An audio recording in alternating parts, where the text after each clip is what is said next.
BC's first report on road safety has just come out, and it recommends a speed limit of 30 kilometers an hour in urban areas to reduce deaths among pedestrians and cyclists. So we hit the streets to find out what you thought about reducing the speed limit down to 30. I think that 30 might be a little extreme, but I think 40 would be more reasonable.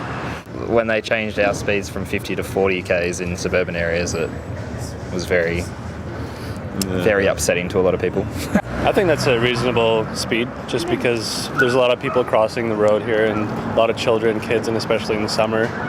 Population increases, I've heard, by 3 times the amount, so I think it's safe considering the amount of accidents last year that happened. Doesn't make a difference for me. I usually go that speed anyways. Yeah, it just depends where you are here. You can't really go any faster than that anyways, so if they did, I guess it would probably just keep people slowed down. Well, I think that it'd be a good way for people to slow down a bit more. Especially in the summertime, it gets crazy here. That to go faster than 40 is just kind of stupid anyway. So, 30 is a little bit much, but it definitely needs to be a bit slower than 50. I agree with that. Don't you? I agree with it too, because then if you're at 30 kilometers instead of 50, you're adjusting yourself accordingly.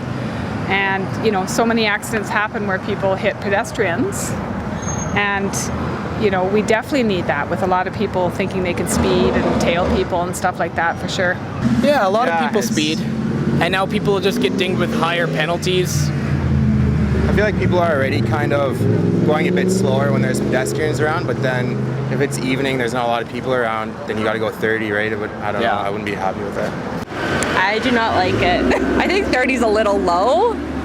40 or 50 is probably a little bit more acceptable, but I think as a pedestrian I like it, as a driver not so much.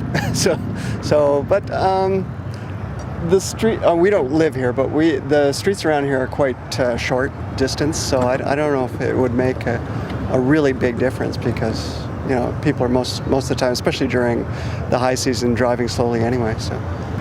Let us know what you think about this topic and send us a note to letters@castanet.net. I'm Jen Zielinski in Kelowna for Castanet News.